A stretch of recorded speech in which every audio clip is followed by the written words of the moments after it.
Hello guys, good morning to all of you. This is Magiraj here and now I am going to get discuss about the Faraday's laws related to the electromagnetic induction. So first law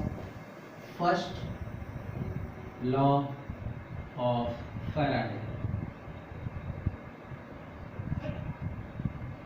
According to Faraday ने ये बताया कि अगर coil और bar magnet जो relative motion में थे वहां अगर चेंज इन फ्लक्स है कॉयल में तो ईएमएफ प्रोड्यूस होगा. Without change in flux there will no produce any induced EMF. So simply if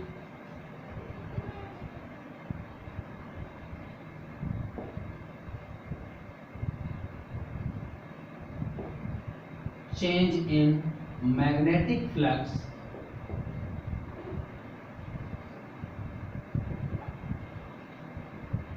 in the coil then produced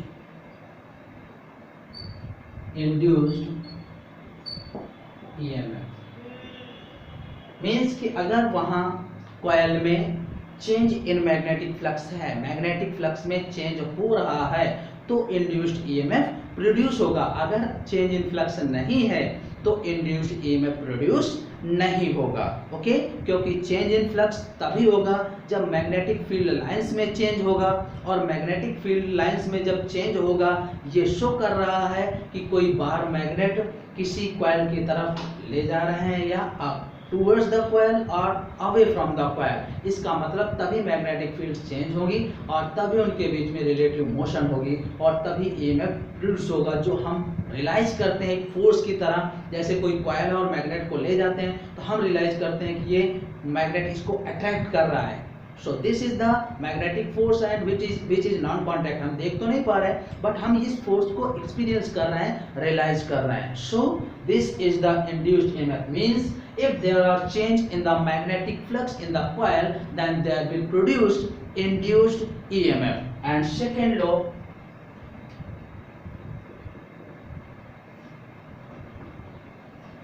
the induced EMF E is equals to the negative rate of change of magnetic flux.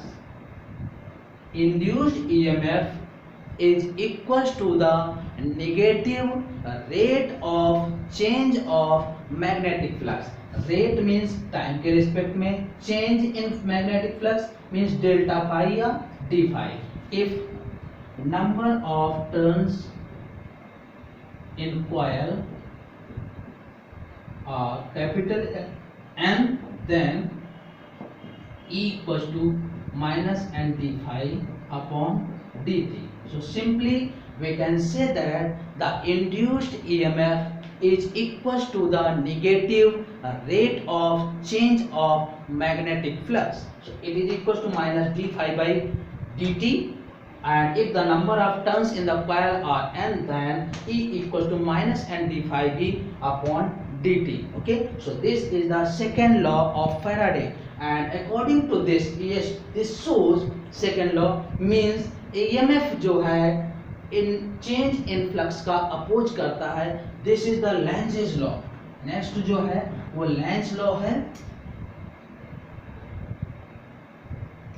And Lenz ने क्या बताया? Lenz law state that the induced EMF opposes the cause by which it produced. Means induced EMF opposes the cause by which it produced. और ये किससे produce हुआ है? by which it produced means it means change in flux, change in magnetic flux. हमने first law में ये discuss किया है कि अगर चेंज इन मैग्नेटिक फ्लक्स ना होता तो ईएमएफ प्रोड्यूस ना होता. मींस ईएमएफ कैसे प्रोड्यूस हुआ है? फ्लक्स के चेंज होने की वजह से, मैग्नेटिक फ्लक्स के चेंज होने के कारण ईएमएफ प्रोड्यूस हुआ है। तो ईएमएफ प्रोड्यूस तब हुआ है जब चेंज इन फ्लक्स हुआ है। और ये क्या कहता है, induced EMF always opposes the cause by which it produced means change in flux. Any induced EMF change in flux का अपोज करता है। और यही हमने सेकेंड लॉ में भी देखा है, minus d phi upon d t. Okay, d t तो रेट को, टाइम को डिफाइन करता है। चेंज इन फ्लक्स ये है और ये है, ई और डी फाई कैसे हैं, निगेटिव है। अगर चेंज इन फ्लक्स इंक्रीज करेगा तो ईएमएफ क्या होगा, डिक्रीज करेगा। Okay, so Lenz's law states that induced EMF always be opposes the cause by which it produced. It means the change in magnetic flux. या simply हम कह सकते हैं कि बेटा बाप का विरोध करता है। कैसे? ओके, अगर यहाँ पर ऐसा है कि बेटा बाप का विरोध करे, सिंपली ये उस पर लागू होता है कि बेटा बाप का विरोध करता है, इट मीन्स उसी से उत्पन्न हुआ और उसी का अपोज करता है। Simply this is the induced EMF which always be opposes the cause by which it produced, or it means all induced EMF always opposes the change in magnetic flux. So let me discuss the explanation of this law. Faraday second law explanation. Okay, so let me consider here, initially this is a magnetic pole which carrying towards the coil. So if it carrying towards the coil, then a large number of magnetic field lines which passes inside the coil. Okay, it means here large number of magnetic field lines passes inside the coil. Write down, this is a magnetic pole which carrying towards this coil which is at rest. So we can say that here the large number of magnetic field line passes inside the coil. So let me consider here the magnetic flux. Let flux is equals to phi1 is equals to 10 phi, ऐसा हमने consider कर लिया। Okay, now next condition, whenever this magnetic pole carrying away. Okay, अभी यहाँ पर हम towards coil ले जा रहे थे and now away from the coil. So जब away from the coil ले जाएंगे तो यहाँ पर magnetic field lines जो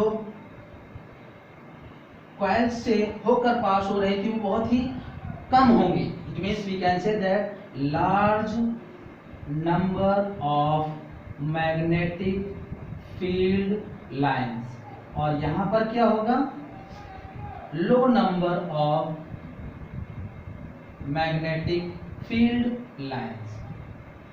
ओके, तो यहाँ पर हम फ्लक्स की कंडीशन डिसाइड करते हैं कि जैसे फ्लक्स यहाँ पर था 10 फाई, और जैसे ही हम इस मैग्नेटिक पोल्स को अवे लेते जाएंगे gradually, as well as this magnetic poles carrying away from the coil, then flux whatever be produced in this coil be decreases, or we can say that number of magnetic field lines decreases continuously. So let me consider here the some condition. Initially 5 और हम इसको कुछ और दूर ले गए 4 और magnetic pole को दूर ले गए 3 और दूर ले गए 2 और दूर ले गए 1 ऐसे हमने कुछ कंडीशन अंडरस्टूड कर ली है कि 5 इक्वल टू 5 4 3 2 एंड 1 सो देखते हैं अब दोनों कंडीशन में. Here the change in flux, this is change in flux.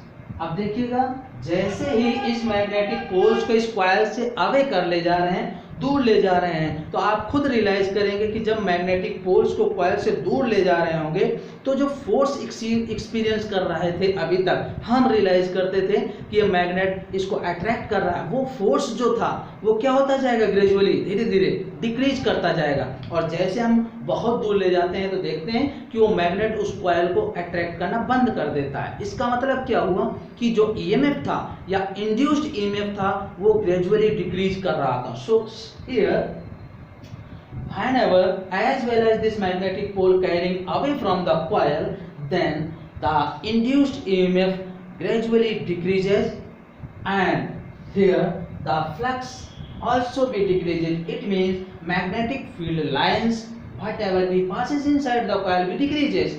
So change in flux, देखते हैं change in flux में क्या होगा. पहले से tan phi और phi phi, it means delta phi 1 हो जाएगा tan phi minus phi phi, that is equals to phi phi. phi 2 delta phi 2 क्या हो जाएगा tan phi minus 4 phi. 6 phi delta phi 3 क्या होगा tan phi minus 3 phi. 7 phi delta phi 4 क्या होगा tan phi minus 2 phi.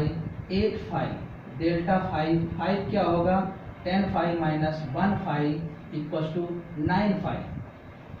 देखिए क्या देखने को मिल रहा है. Here change in flux increases continuously. जैसे ही हम इस मैग्नेटिक पोल्स को अवे कर रहे हैं, दूर ले जा रहे हैं, सो इस कॉइल में पर्टिकुलर फ्लक्स ये होगा जो डिक्रीज करेगा क्योंकि फील्ड लाइन डिक्रीज करेंगी. बट पहले के रिस्पेक्ट में जब इसको हम ऐसे ले जा रहे थे टुवर्ड्स द कॉइल और अब दूर ले जा रहे हैं, तो अब चेंज इन फ्लक्स क्या होगा. Change in flux will be increases continuously. So this represents that change in flux increases and induced EMF decreases. और ये चीज शो कर रही है E equals to minus d phi upon dt.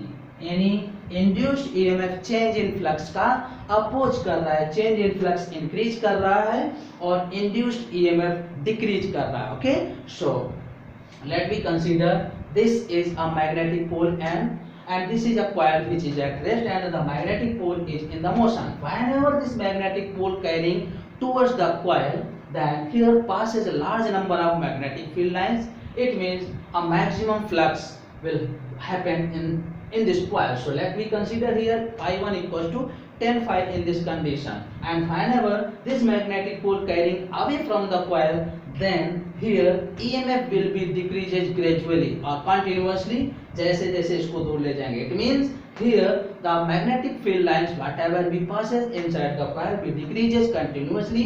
It means flux will be decreases. And let me consider here phi 2's different conditions: phi phi, 4 phi, 3 phi, 2 phi and 1 phi. These are the specific condition as well as this magnetic pole carrying away from the coil.